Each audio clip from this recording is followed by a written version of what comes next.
Hi, my name is Ebuka, a plant icon and plant whistleblower. And today we're going to be exposing more plants for what they really are. This time around, we're going to be exposing the most pest-prone house plants that exist or I have ever experienced in my life. Because even though pests are inevitable and they're part of gardening, some plants literally tell the pests, "Come to me, I am here, breathe on me." So today we're going to be calling those plants out and exposing them one after the other. But this time around, in my notepad, as some of you have come to know, I'm going to be doing things very differently. We're going to be categorizing these plants into what they are notorious for. And I have 5 different categories here. The first category are the Mealybug manufacturing factories. The next category is what I call the skill breeding centers. Yes. What? The third category is the free for all buffets. The fourth category is the Thrip warehouses.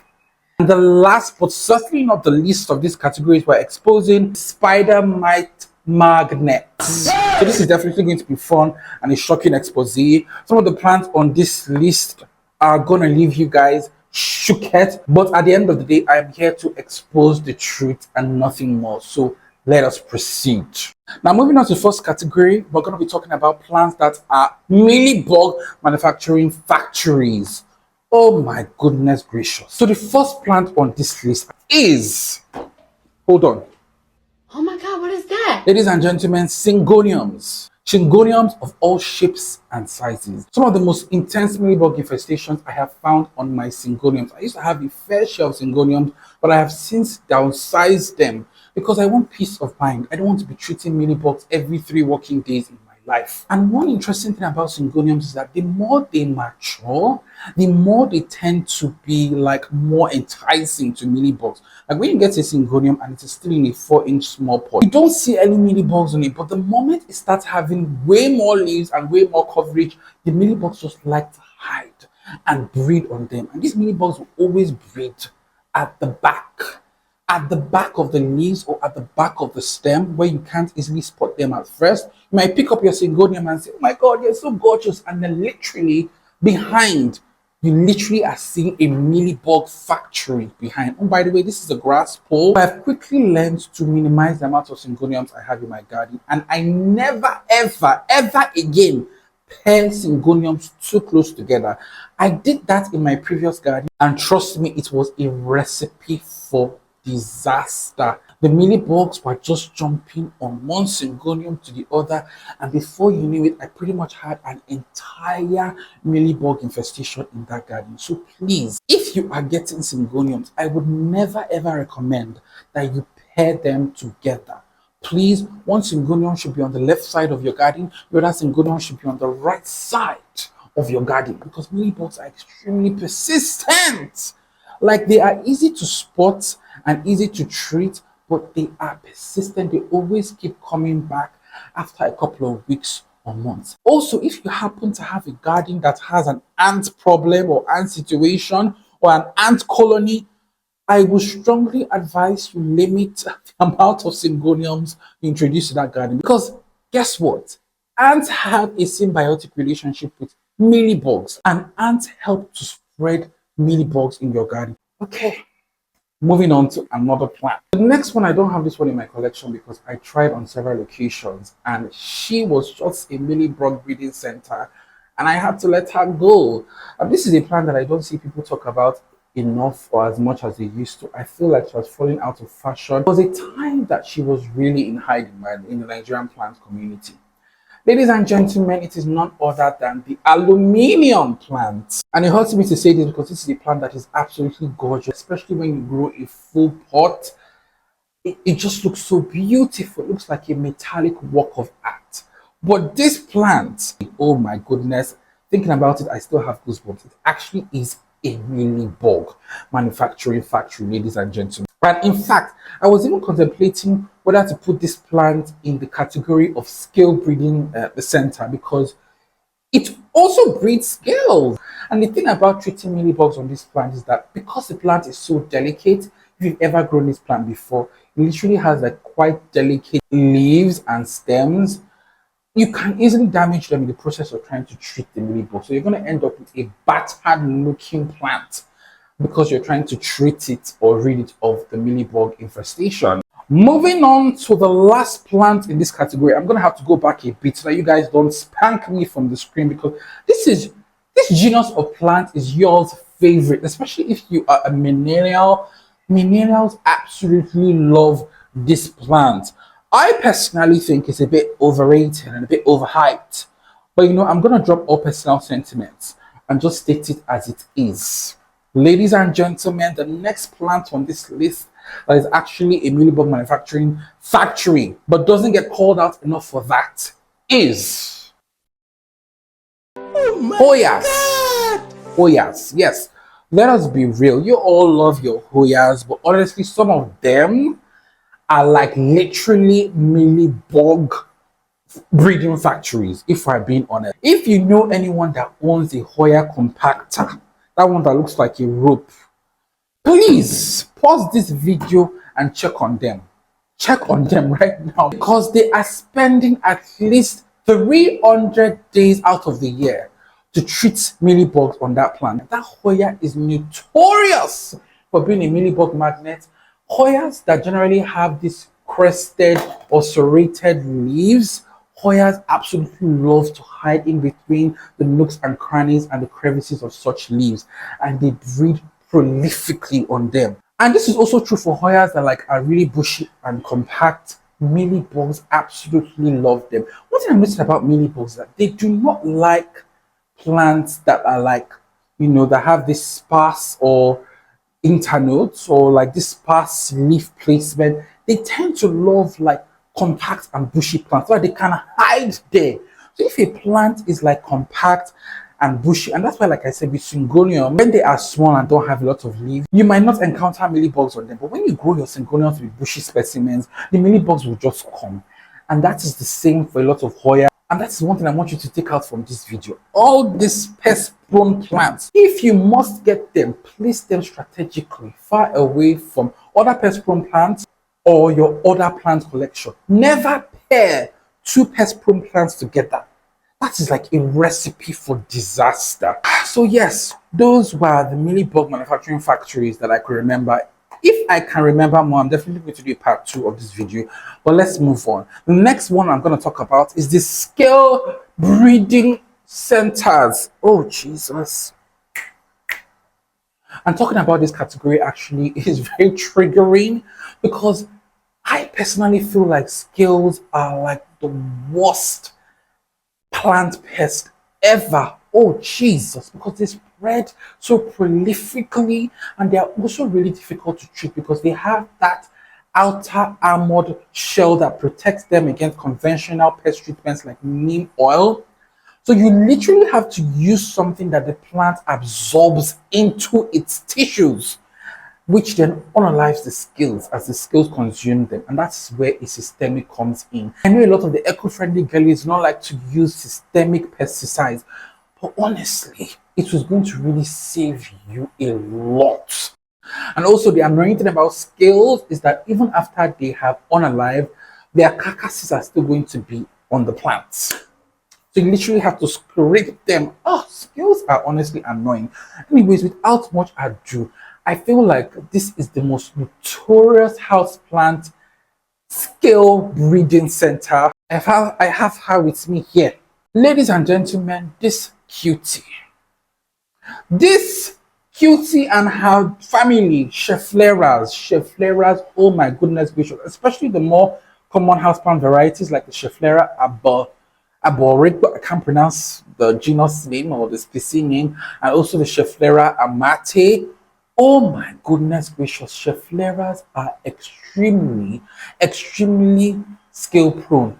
Absolutely, under no circumstances, get yourself a Schefflera if you have an ongoing scale infestation in your garden, because the Schefflera will just make it 10 times worse. Scales love this particular plant. They breed extremely prolifically on this plant, and then from there spread to others. Also, under no circumstances should you ever pair two Scheffleras together. Don't do that. Don't place a Schefflera here and another Schefflera here. they are just going to keep breeding skills amongst your entire collection and amongst your entire garden. It is a recipe for disaster. I have three chefleras in my garden. I don't plan to have any more, and they are all kept in very far places from each other. This is kept in my west facing veranda. The other cheflera is kept in the east facing backyard, far apart. By default, I always apply a systemic pesticide on them. Periodically, I do this every month just to ward away scales. Also, this has to be mentioned. If you have an ant infestation or an ant colony or an ant's nest in your house, and if you're growing plants outdoors, you'll be able to relate to this. Some of you girlies that grow your plants indoors might be like, ants? Why does he keep mentioning ants? But yes, ants are a thing.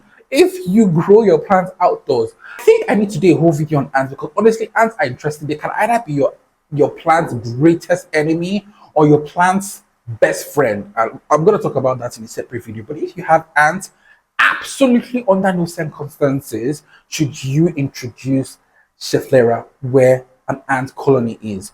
Because you know what ants have a symbiotic relationship with? Scales. In fact, I caught this on video. I will insert the video evidently. So I do not play with scales. I once had a nasty scale infestation in my previous garden. In my previous garden, I was nervous and I still didn't know all these things. But now that I know, I'm not saying do not get these plants. You just have to be very careful with how you place them.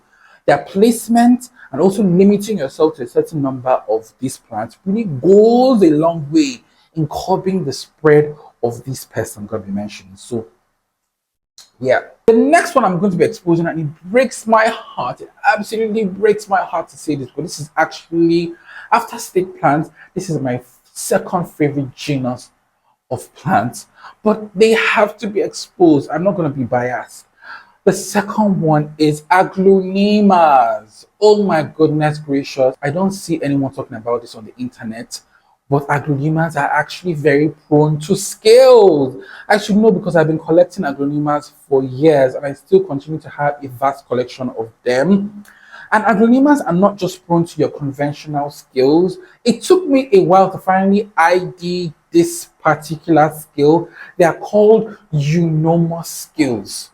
And I'm even afraid to insert B-rolls of some of the infestations I've seen in my plant because I feel like it is so gross that YouTube might low-key demonetize me. And yes, your boy is finally monetized. Yay! These scales are different from your conventional scales in that they tend to be more compact and more clustered, and they also tend to spread even more rapidly.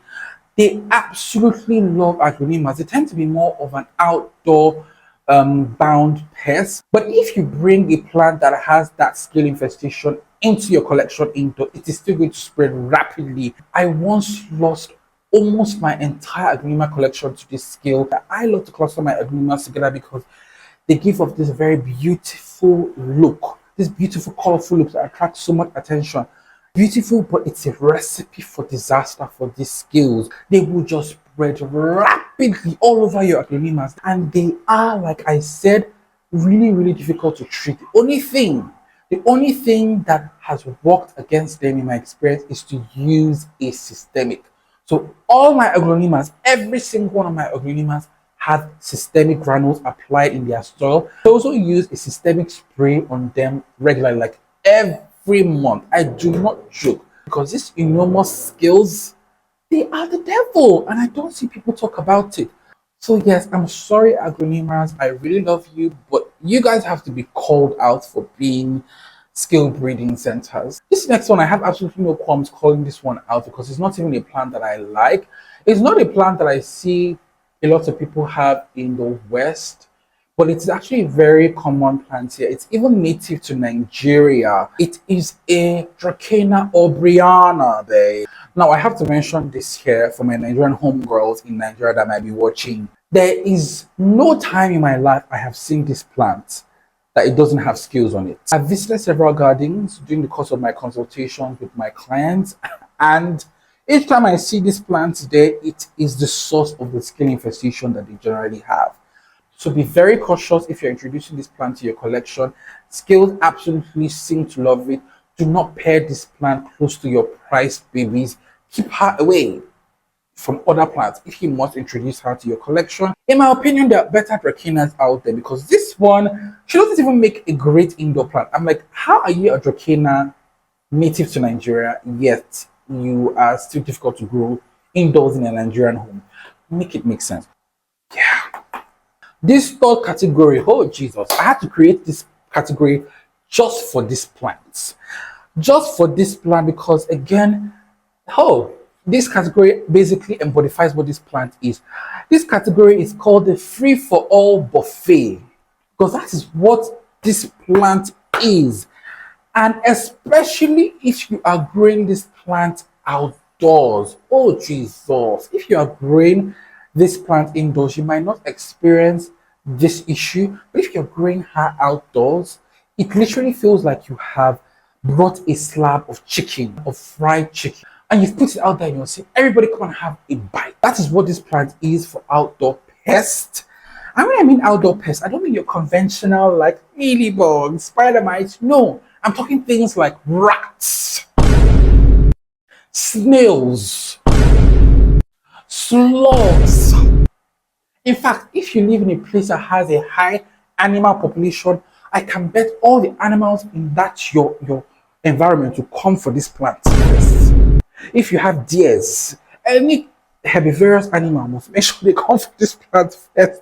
And that's because this plant is non-toxic. The plant I'm talking about is a peace lily. Peace lily. And yes, I'm sure it's going to come as a shock to you guys, especially if you've grown your peace lilies exclusively indoors. But my fellow Nigerian gardeners and my tropical outdoor girlies will agree with me that if you've ever grown a peace lily outdoors, it never, ever looks decent. Why? Because it is always being munched. It is always being munched. If you have a rat colony or a rat infestation, the rats are going to come and eat it. If you have snails or slugs in your garden and you bring out a peace lily, the snails and slugs will be competing with themselves. This plant personally is not one I ever plan to add to my outdoor collection because I have a bit of a rat situation in my garden. If you're following my Instagram page, you will see how I have been battling rats. So the last thing I'm going to ever introduce to my garden is a peace lily. No. Moving on to the next category on this list, I feel like this is the one that is going to shock a lot of people the most. But if you have ever encountered thrips in your collection, you are going to agree with me that this plant was probably the culprit. I am not saying do not get this plant. She's a staple. She's an icon. I feel like she's even underrated. But it has to be said. Ladies and gentlemen, it hurts me to say this, but the Thrip warehouse is the Monstera deliciosa. I know, oh my God, I know, but babes, Thrips love this plant. Every Monstera deliciosa there is, whether it's your Thai constellation, whether it is your variegated Monstera or the green variant, as long as it's a Monstera deliciosa, Thrips love it. And I think it has to do with like the leaves, the broadness of the leaves. I think the leaves just have the perfect surface area for thrips. And if you've never had thrips before, let me tell you, thrips can really devastate you. Thrips can give you serious anxiety. Thrips can mess with your mental health. And speaking from experience, there was one time I had a massive thrip infestation, guys, and I legit thought that was under a spell. Being the superstitious African I was, I legit thought like a witch doctor had jinxed my plant collection because the thrips just kept going to my most expensive plants. And thrips can very rapidly spread and very rapidly decimate your entire collection. Oh my God, I don't want to scare you away, but I'm just telling you about the reality. But the thing about thrips, ladies and gentlemen, is they are very easy to eradicate. Yes, there is one surefire way of eradicating thrips. I'm going to make a special video about thrips because I feel like people need to know about this. The easiest way to eradicate thrips is to use a systemic pesticide. It gets rid of thrips so fast, it works like magic. I literally was treating thrips for months in my collection and I lost a lot of plants due to it. But the moment I used a systemic pesticide on it, all of them went. I'm not saying do not get a Monstera deliciosa. Please, by all means, get it. It's an iconic plant, an amazing plant. But what I typically do is whenever I source or get a Monstera deliciosa for myself or my client, I always treat it with systemic. Come to accustomed to it that I can easily, very easily, all you have to do is just post the picture of your Monstera deliciosa and I can easily tell you if it has strips or not. Because strip damage is very distinguishable, especially if you're someone who has dealt with trips for months or have ever had a trip encounter. You can tell the damage. Like from a man, you can just tell, it just immediately triggers your photogenic trauma response memory. You can tell. Monstera deliciosa, I'm sorry, babes, you have to be exposed for being the trip warehouse that you are. Now, this last category, I feel like the plants of this category are a bit obvious because everybody in the plant community, if you've ever owned them before, everybody in the plant community knows that they are spider mite magnets. Some of you already know the plants I have on this list, and they are alocasias and calatheas. Alocasias especially are spider mite magnets. You will always experience spider mites on your alocasias. There's absolutely no avoiding them. And I want to state here that please, I've read about systemic pesticide a lot, but absolutely under no circumstances should you use a systemic pesticide for alocasia. It actually makes them even thrive the more. I don't know the chemistry behind it, but systemic pesticides actually make your spider mites thrive more. As well as it is. Spider mites, in my experience, are actually really easy to get rid of. Neem oil gets rid of them very, very effectively. And sometimes all you need to do is heavily shower that plant and it will get rid of the spider mites. I've also noticed that spider mites for us here in the tropics don't tend to be too much of a problem. They are more manageable because spider mites do not like high humidity. And also, if your plant is grown outdoors and exposed to rainfall, rain really helps to disrupt and wash them off. I also want to add, I made a calathea care video that none of you guys watched. It was an epic flop. But in my experience with calatheas will have spider mites when they are distressed or stressed. Like if you're giving your calatheas too much light exposure or if you're underwatering your calatheas. So if your calatheas are always getting spider mites, then it's one of those two things. One or both of those two things. So yeah. So guys, basically we have come to the end of today's expose. What do you guys think of this list? Do you guys agree? Did I miss out on any plants? Please let me know in the comment section.